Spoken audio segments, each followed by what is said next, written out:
Why would you even think about it? Why would you even think about not getting your significant other a gift for Christmas?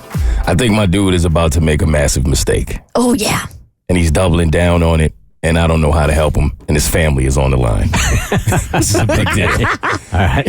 We were talking the other day, and it was a few of my male friends, and I had brought up the fact that this Christmas is hitting a little different for me because I have people in my life that I didn't have in my life last Christmas, like my lady, my little from the Big Brother program. Yeah. I did a friend's like Christmas gift exchange that I've never done before. So there are a lot of people in my life who I'm getting gifts for, and usually my Christmases are a bit dry, so it's very different this year.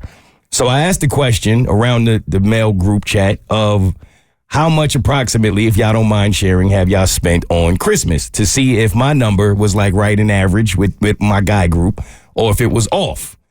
And I was shocked that one of my friends who had the lowest number of us all is the friend who has a wife and 3 kids. So it didn't really add up to me. I'm like, okay, something's off here. Like, why am I spending more on Christmas when you have 3 kids and a wife? Don't add up. Is this a budgetary reason? Well, that was my question of, okay, how the math is not mathing, bro. So you're going to have to come to the table with what's going on in your house. So he was honest. He was like, well, I'm going to keep it a buck with y'all. I'm not getting my lady anything for Christmas this year. Nothing for the wife. So I'm thinking he's joking. And this is not something that they all discuss, because I know couples will do that. Like, hey, you know what? We're adults. We don't need to do this for us. This is more for the kids. So you don't get me anything. I won't get you anything. We'll just focus on the kids. That was his justification of it. But the way that he broke it down to me, I think he's about to make a terrible mistake. Because he said this all. First, he told us it's different. Y'all not married. And I'm curious as if the ladies would agree with this, because he told me typically you get more gifts for each other before you get married, like when you're boyfriend and girlfriend. But in marriage, typically the gift exchange is not as much. See, here are the things that I start to question about marriage and long-term relationships right here, is that the familiarity of the relationship starts to breed Contempt? It's not. What's the word? It's not contempt. That's a Taylor Swift lyric that you just said. It's just like, why would you not do things in the relationship when you are in that intoxication new stage? Why wouldn't you continue to do that in a relationship that's 10 years old? And I guess that's my question about marriage and long-term relationships right now, is how do you keep that fire burning? And I know the practicality of it. And that comfort level is super important, but I feel like there's something special about giving somebody a gift that if you did it before you hooked up, you should do it after you hooked up. I agree. I give my husband more gifts now that we're married. And that's my favorite part, is watching him open it and wondering if I nailed it or not. Like, did I find something that he would love? And I think when you're in long-term relationships, you get used to it and you can become lazy. And I don't mean that in a mean way. It just, you're so used to it. It's so familiar. It's not new. It's not shiny. So you don't get that adrenaline rush anymore. You know, you don't get the buzz and the butterflies, but it's just as important. I would argue more important. You know, and I keep saying that, especially as a guy that just came off of a breakup and I'm examining what I really want in the future. We have to examine on why divorce rates are so high in this country. You really do. Right? So it's over 50%. So what are we doing wrong? Maybe one of these areas here is that, you know what? I know you love me, and I know I know we have this agreement here. We don't even necessarily need to show it in these little things. They seem so superficial, but maybe you do.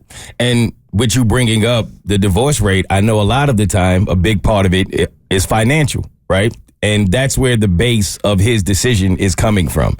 He takes care of the finances in the relationship. He does all of the money. He does all of the filing, whatever that needs to be done. He has complained to her the last couple of years that she spends a little bit too much money throughout the entire year.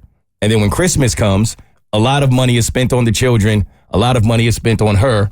But in his opinion, he don't get too much. And he's tired of it. So I guess they got into an argument about this at some point, and he kind of presented her with facts of throughout the year, look at what we're purchasing together for you, and look at what we're purchasing together for me and the children. And her number is apparently a lot higher than his and the children combined. I bet. So he had a problem with that, and he told her, if you're going to continue to spend like this throughout the year, then fine. But you're going to have to sacrifice when it comes to Christmas because I'm not going to go out my way for you for Christmas. I can't do both. And that was established early on in the year. This is what he said. Okay. And she was reluctant at first. She didn't think that was fair. But I guess when he came with the receipts, she got to the point of, fine, let's just do what we need to do for the kids. As long as the kids don't have to feel it, then she feels like that's the right thing to do as a parent. So he claims that when Christmas comes, he thinks that she thinks he won't do it. He's really doing it. Say, I'm not getting her anything. And I'm just like, bro, I don't think that's going to go well for you at all. I don't care what she said. Abby.